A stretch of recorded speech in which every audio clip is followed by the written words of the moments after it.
तो last part के अंदर हमने वर्डप्रेस का इंस्टॉलेशन देख लिया था। ठीक है। और आज हम देखने वाले हैं इसका डैशबोर्ड का ओवरव्यू प्लस एक ब्लॉग पोस्ट हम यहाँ पे करने वाले हैं। ठीक है।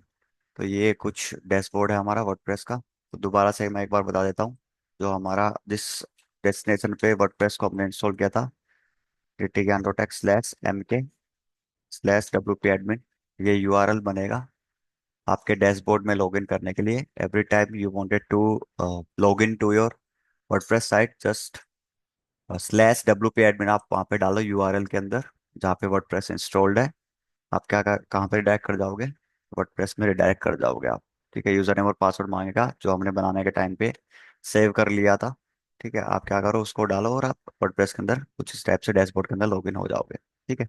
उसके बाद अगर देखोगे यहाँ पे तो वेलकम टू वर्डप्रेस लिखा हुआ है। तो सिंपली डैशबोर्ड के अंदर दो ऑप्शन आते हैं आपके, होम और अपडेट्स। होम के अंदर आप चेक कर सकते हो कोई वर्जन वगैरह क्या है आपके वर्डप्रेस का, तो 6.6.2 वर्जन है। और अपडेट्स के अंदर जाओगे तो मिल जाएगा कि कोई अपडेट यहाँ पे आया है कि नहीं आया है वर्डप्रेस के एंड से। ठीक है। तो करंटली रनिंग वर्जन हो गया, कोई प्लगइन का अपडेट हो गया, थीम्स का कोई अपडेट हो गया। अब प्लगइन्स क्या होते हैं और थीम्स क्या होती हैं ये हम देख लेते हैं पहले। ठीक है। Plugins and themes. तो इस कंटेंट को तो मैं साइड में कर देता हूँ एक बार। ठीक है। Plugins and themes. ठीक है। तो जो थीम्स होती है वो प्री बिल्ड टेम्पलेट्स होती है, पेजेस होते हैं, समझ सकते हो आप। मल्टीपल जो ऑलरेडी कोड करके रखे हुए होते हैं, बस आपको क्या करना है, वर्डप्रेस के अंदर उन्हें डालना है। ठीक है। तो टेम्पलेट्स होते हैं जिनका आप यूज कर सकते हो, एंड देन उस कंटेंट उस टेम्पलेट के अंदर जाके मल्टीपल पेजेस होते हैं उस पर्टिकुलर टेम्पलेट। जैसे होम पेज हो गया, ठीक है, कॉन्टैक्ट का पेज हो गया, अबाउट का पेज हो गया। तो ये क्या है आपके, इन मल्टीपल पेजेस से एक टेम्पलेट बनती है। ठीक है। जिनको आप वर्डप्रेस के अंदर डाल सकते हो, बस आपको क्या करना है, वहाँ पे एडिट करना है उसके कंटेंट को। अब एडिट करना है कंटेंट को, जैसे आपको कोई इमेज चेंज करनी है, ठीक है, कुछ टेक्सचुअल बेस्ड कंटेंट चेंज करना है, हेडर बनाना है, फुटर बनाना है। ठीक है। हेडर हो गया, फुटर हो गया, एक्सेट्रा चीज़ें आपकी थीम्स में आती है। और रही बात प्लगइन्स की, तो प्लगइन्स में क्या है, प्लगइन्स में समझ सकते हो आपके स्मॉल सॉफ्टवेयर्स होते हैं ये। ठीक है। स्मॉल सॉफ्टवेयर बोले तो कि हर एक वर्क के लिए हम लोग अलग अलग प्लगइन को इंस्टॉल करने वाले हैं। जैसे कि समझो आप मोबाइल के अंदर आपके एप्लीकेशंस होते हैं।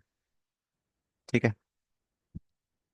तो कैमरा के लिए आपके पास अलग प्लगइन होगा। लेट्स से स्नैपचैट है, स्नैपचैट एक फिल्टर वगैरह कैमरा के लिए हो गया। यूट्यूब हो गया आपके वीडियोस के लिए हो गया। ठीक है।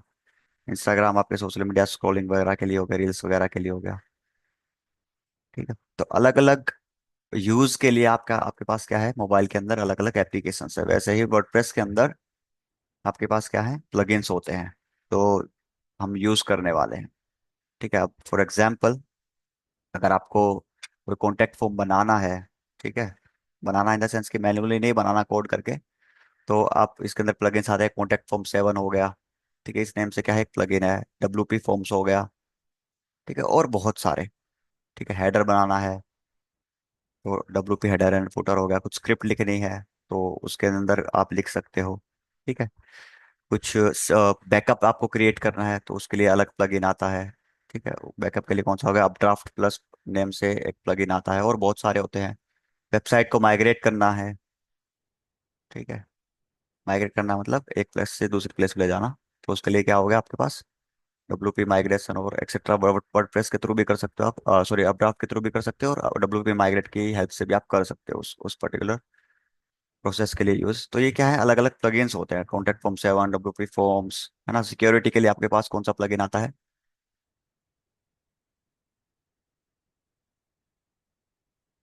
वर्ड फैंस हो गया एक। ठीक है। इनका जो प्रो वर्जन है वो आप परचेज कर सकते हो। प्रो क्या है, ये क्या है, हम डेप्थ में आगे जाके डिस्कस करेंगे इसके बारे में। ऐसे आप डाल सकते हो प्लगइन्स वगैरह को। ठीक है। तो ये हो गया प्लगइन्स और थीम्स। लाइक प्लगइन्स और थीम्स क्या होते हैं, तो थीम्स तो प्री बिल्ड टेम्पलेट्स होते हैं जिनका आप यूज करके यूज कर सकते हो और एडिट कर सकते हो अपने कंटेंट को। ठीक है। फिर इसके बाद हम आ जाते हैं हमारे वर्डप्रेस में दोबारा से। तो प्लगइन्स एंड थीम्स क्लियर हो गया। तो ये सारे हमारे क्या है, अप टू डेट हैं, मतलब जितने भी प्री बिल्ड प्लगइन्स आते हैं वो क्या है, अप टू डेट है। थीम्स हमारी अप टू डेट है। वो चेक करने के लिए हमारे पास यहाँ पे ऑप्शन आता है प्लगइन्स का। तो इंस्टॉल प्लगइन्स में जाओ आपके पास, जो हमने थीम इंस्टॉल करी थी इंस्टॉलेशन के टाइम पे, जो हमारे उसने हमको रिकमेंड किया था। तो उसमें क्या है, ये वाले प्लगइन्स है बाय डिफॉल्ट, अगर आप देखोगे तो। ठीक है। तो इतने सारे प्लगइन्स हैं। इनको डिलीट कर सकते हैं, एक्टिवेट कर सकते हैं। यहाँ से एक्टिवेट मतलब कि ये प्लगइन किसका है, स्पैम प्रोटेक्शन के लिए है। इसको हम एक्टिवेट कर सकते हैं यहाँ पे, डिलीट कर सकते हैं, तो ये ट्रैश में चला जाएगा। ठीक है। प्लगइन्स और ऐड न्यू करना है आपने, तो ऐड न्यू पे आपका ऑप्शन आता है। ठीक है, जो आप कर सकते हो। तो ये क्या है, अलग अलग प्लगइन्स है, अलग अलग यूसेज के लिए। तो डेप्थ में हम लोग एक अलग से इसके बारे में पार्ट बना सकते हैं, प्लगइन्स एंड थीम्स के बारे में क्या है क्या नहीं है। और इसके डिटेलिंग में डैशबोर्ड को अगर आपको समझना है तो फिर बता देना मुझे, फिर मैं डैशबोर्ड की भी एक अलग से वीडियो बना दूंगा। कि हर एक चीज़ तो अभी इंपॉर्टेंट चीज़ समझ लेते हैं, बस प्लगइन्स वाला एक सेक्शन मैंने बता दिया है। यहाँ से आप इंस्टॉल कर सकते हो, यहाँ से आप ऐड कर सकते हो। ठीक है। फिर हम क्या करते हैं, थीम्स में हम आते हैं। थीम्स में आप आओगे तो हमारे पास करंटली कौन सी है, ये एक्सटेंडेबल नेम से थीम्स एक्टिवेट है। कोई और थीम यहाँ पे आप कर सकते हो एक्टिवेट, जो फ्री वाली थीम्स होती है प्लग वर्डप्रेस के अंदर। यहाँ पे ऐड न्यू थीम पे क्लिक करोगे तो ये आपके पास ले जाएगा यहाँ पे। तो ये इसकी क्या है, प्री बिल्ड थीम होती है, जो फ्री वाली होती है। आप परचेज करके भी कोई डाल सकते हो बाहर से। जस्ट अपलोड थीम पे आप क्लिक करो और यहाँ पे आपका ऑप्शन आ जाएगा। तो थीम को कैसे परचेज करना है, अपडेट करना है, या फ्री की थीम कैसे डालनी है, उस पर कैसे एडिट करना है, तो इसके लिए भी हम अलग से एक पार्ट लेके आ सकते हैं। आप बता देना मुझे। ठीक है। अभी के लिए हम क्या करें, सिंपल हमें क्या करना है, एक ब्लॉग क्रिएट करना है। ठीक है। तो ब्लॉग क्रिएट करने के लिए हम वापस आ जाते हैं। तो डैशबोर्ड समझ गए। पोस्ट पे आप जाओ, तो पोस्ट में आपके जितने भी ब्लॉग्स होते हैं वो यहाँ पे रहते हैं। या जैसे अभी हेलो वर्ड्स नाम से क्या एक एक एक ऑलरेडी हमारे पास ब्लॉग है। इसको मैं व्यू करूंगा और देखूंगा तो यहाँ पे एक बना हुआ है। ठीक है।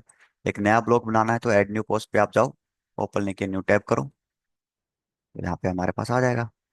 ठीक है। ऐड न्यू पोस्ट करने का ऑप्शन तो देखो, तो यहाँ पे थोड़ा सा जो यूआई है मेरा पोस्ट करने के हिसाब से तो सब भी डिफिकल्ट सा लग रहा है मुझे। तो इसके लिए भी एक हमारे पास अलग से प्लगइन है। तो प्लगइन एक डाल लो यहाँ पे, आप प्लगइन्स में जाओ, ऐड न्यू प्लगइन्स पे क्लिक करो। ऐड न्यू प्लगइन्स पे क्लिक करने के बाद आप यहाँ पे आओ सर्च प्लगइन्स पे। तो ये सारे क्या है, रिकमेंड कर रहा है कि ये इतने सारे प्लगइन्स हैं। क्लासिक एडिटर नाम से क्या आएगा, एक प्लगइन होता है, उसको आप क्या कर लो, इंस्टॉल कर लो। क्लासिक एडिटर में एक एडिटर होता है हमारा। ठीक है। ब्लॉग्स वगैरह हो गए, पेजेस वगैरह के लिए, जिसको हम इंस्टॉल कर लेते हैं। और फिर हम इसको क्या करेंगे, एक्टिवेट कर देंगे। ठीक है। एक्टिव इंस्टॉल हो रहा है ये। और देख सकते हो आप तब तक बहुत सारे प्लगइन्स यहाँ पे हैं। और यहाँ पे आप सर्च भी कर सकते हो, जैसे कोई अगर आपको प्लगइन चाहिए तो। ठीक है। तो इंस्टॉल हो चुका है। इंस्टॉल होने के बाद आप एक्टिवेट पे क्लिक करो, ये एक्टिवेट हो जाएगा। अब जैसे ही ये एक्टिवेट होता है, यहाँ पे आप देखोगे तो आप रिडायरेक्ट कर जाओगे इंस्टॉल प्लगइन्स वाले सेक्शंस में। ठीक है। तो यहाँ पे मैं देख लेता हूँ कहाँ पे आया है वो। क्लासिक एडिटर यहाँ पे ये आ चुका है। ठीक है।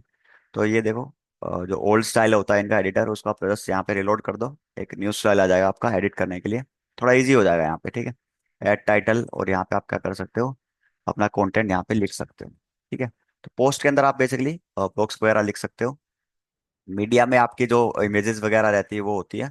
पेजेस में आपके जितने पेज होते हैं वो होते हैं। कमेंट्स में जैसे कोई ब्लॉग पोस्ट के नीचे ऑप्शन आता है पोस्ट करने का, जैसे यहाँ पे देखोगे तो जैसे मैं कमेंट करूंगा तो मेरे पास यहाँ पे आ जाएगा वो कमेंट्स में। ठीक है। यूजर्स पे कितने यूजर्स है अभी एक्टिव, जैसे हमारा एक ये यूजर होगा और यूजर का एक्सेस देना आपको, तो यहाँ पे आप देख सकते हो। सेटिंग में जाओगे, जनरल रीडिंग राइटिंग ऑप्शंस कुछ है हमारे यहाँ पे। परमालिंक से लिंक्स कैसे बनती है यहाँ पे। ठीक है। जनरल में जाओगे तो आपका नेम आ जाएगा भी, किस नाम से आपका वर्डप्रेस साइट है, क्या यूआरएल है। ठीक है। तो ये कुछ बेसिक बेसिक चीज़ें मैंने डैशबोर्ड का ओवरव्यू डिटेलिंग में तो नहीं दिया है, बट आपको चाहिए तो मैं एक अलग से पार्ट निकाल दूंगा नेक्स्ट वाले वीडियो में, इसका अलग से डिटेलिंग में डेप्थ में इसका देता हूँ। अभी के लिए बस हमारा मोटिव क्या है, एक पोस्ट करना है, हमें ब्लॉग पोस्ट करना है सिंपल। वर्डप्रेस के अंदर कैसे एक ब्लॉग पोस्ट करते हैं, तो ऑल पोस्ट के अंदर आप जाओ। ठीक है। वैसे तो हमने कर लेता है यहाँ पे, तो यहाँ पे भी आ सकते हो। ऐड न्यू पोस्ट पे आप क्लिक करोगे तो यहाँ पर डायरेक्ट कर जाओगे। ठीक है। फिर मैं एक टाइटल दे देता हूँ, तो मेरा टाइटल क्या रहेगा, जैसे बेस्ट,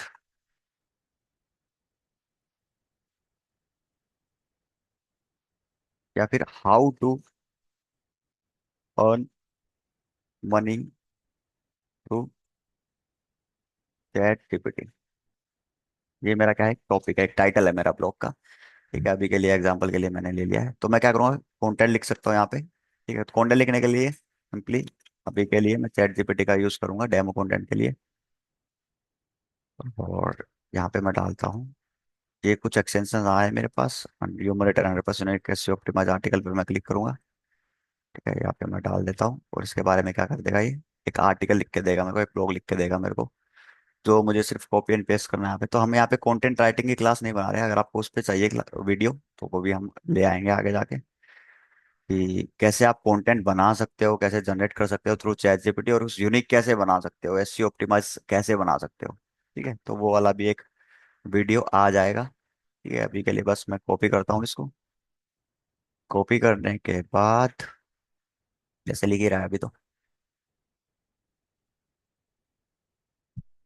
चलो यहाँ तक कॉपी कर लेते हैं, पूरा ही कर लेते हैं। यहाँ पे आऊंगा मैं अपने पोस्ट के अंदर, यहाँ पे पेस्ट कर दूंगा। ठीक है, पेस्ट करने के बाद यहाँ पे पब्लिश का ऑप्शन आएगा मेरे पास, पब्लिश कर दो इसे।